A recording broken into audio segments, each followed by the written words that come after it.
coffee. Ah, you have an is that the Africa Dyslexia Association mug you're drinking from? Yes. Brilliant. Would you like to tell me about the Africa Dyslexia Association?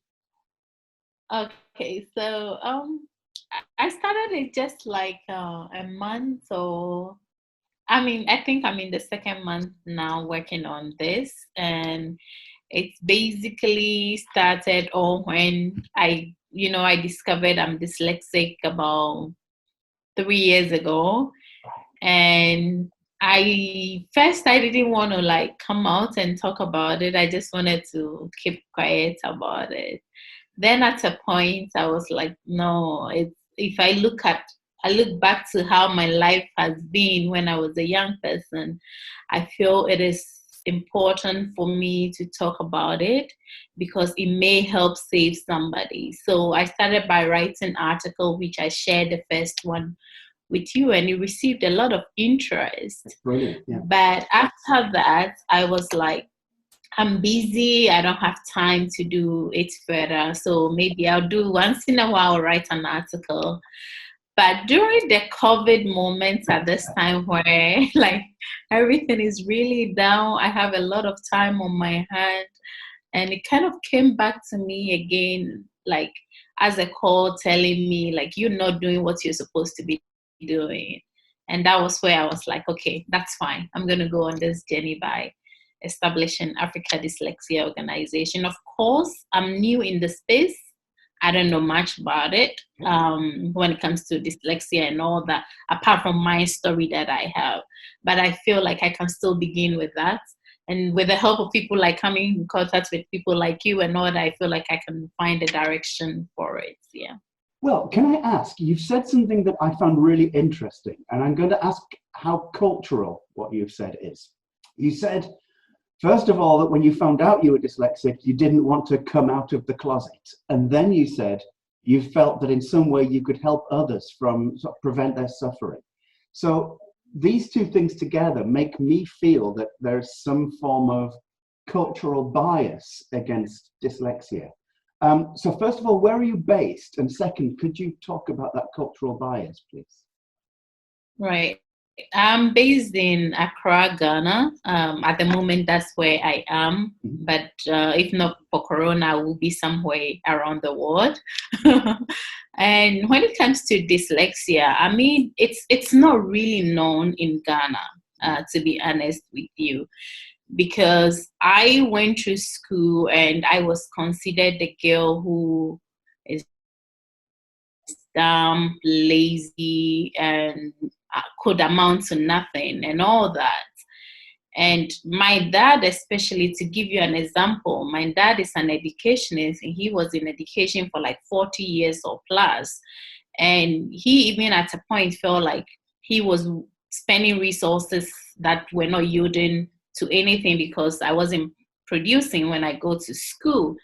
And so 3 years ago when I decided, I found out to be a dyslexic, I told him about it before he became aware of dyslexia. So imagine somebody who has been in education ahead of high schools for so many years who does not know about dyslexia. So it's something that is not known.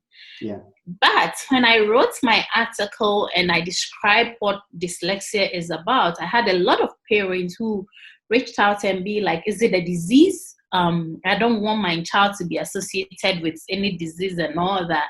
So I kind of have to take my time, call them and explain that it has nothing to do with disease and all that. So even though now people know that my child could be dyslexic or something, they still feel that there might be stigmatization to it. And so they find it difficult accepting the fact that their child may be dyslexic. I don't know if it's because of the sound of the name or something, but that is what is on the ground right now. And I was on a radio to talk about dyslexia, and a lot of the people who called in felt it's a disease and all that. So I kind of have to explain that. My own friend, who is my best friend, very well-learned lady who has her master's degree, even tells me she doesn't want people to know that her friend has dyslexia. So in her mind, she feels like it's a disease and it's going to tag me and she doesn't want. So I really have to keep educating her. Even till date, she still hasn't really confidently gotten used to what dyslexia is about. And you set up the Africa Dyslexia Organization. And I've seen its presence on Facebook. I've seen the splash page on the website, but it doesn't go any deeper than that yet. But I'm looking forward to that. What do you hope to achieve? Do you hope to achieve information about dyslexia, or to bring people together, or what's the aim of the Africa Dyslexia Association? So the aim is very basic from this very moment, because from where I am now, which is in Ghana and even across the shores of Ghana, dyslexia is not known. And so therefore people are going to school and kind of being tagged with all kinds of unpleasant words. So for me, for the first time, I feel the need for Africa Dyslexia Organization is to start raising awareness of what it is. So people will even know and accept that it is not a disease, so that when somebody actually go and have assessment done and is confirmed to be a dyslexic, not tagged. Secondly, we also want to create advocacy where possibly it could reach like our Ministry of Education to really look at inclusive education, taking in consideration people experiencing learning differences. Yeah. So that is where we want to take it from. But already from the article and the things I am already doing, like on Thursday, we had an event where Nestle Learning UK screened their upcoming movie, Michael, to the Ghanaian market.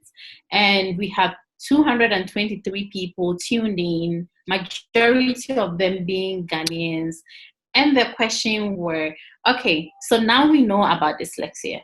I probably think my child will be dyslexic. If I go and have assessment done, then what? Yeah. Where does it take me then? Yeah. That means we don't have schools that could really accommodate people with learning differences or dyslexia. And so for me as an organization, or as a founder of Africa Dyslexia Organization, it's already becoming a challenge for me to start thinking ahead. What can be done? What solutions can we bring to the people?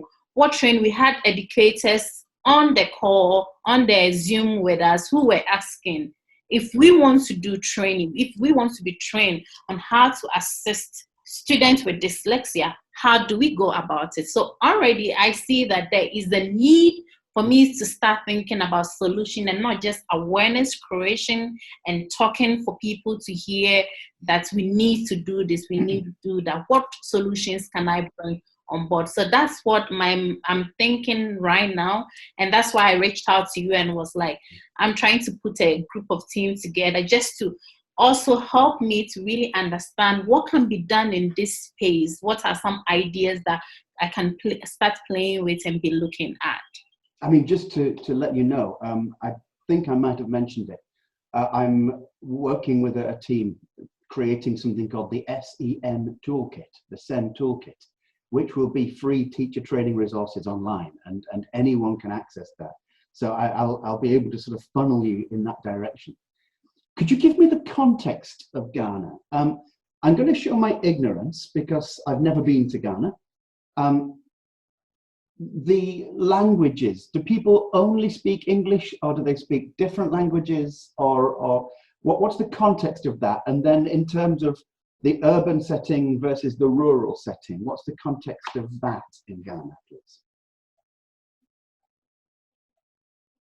Okay. So, I mean, Ghana, we speak English in school, like the official language is English.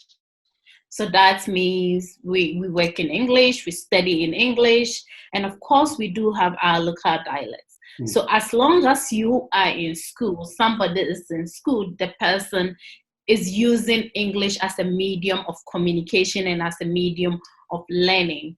Now, when it comes to being urban and rural, this is what is happening.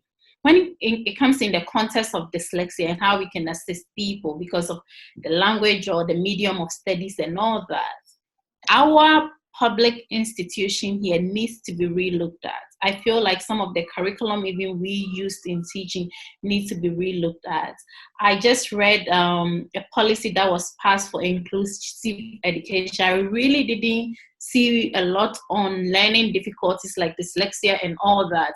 It needs to be relooked at. And we have formalized institutions that actually train people to become teachers. So some of the things I'm going to be proposing as we go forward is for them, as long as you pass through the teachers training college, you need to at least know what dyslexia about, really know how to handle and give assistance to people with dyslexia. And so now the people that are doing very well on the ground from my research are the private schools. But how many people will be able to afford, let's say, $5,000 for a semester or a term for somebody to go to school and really get the needed support they need? It's not everybody. We have majority of public schools versus the private schools. And the public schools are those that are affordable. But I also do think that the public school needs to be restructured if they want to give help to a large number of people, because of how expensive it is to kind of go to private schools.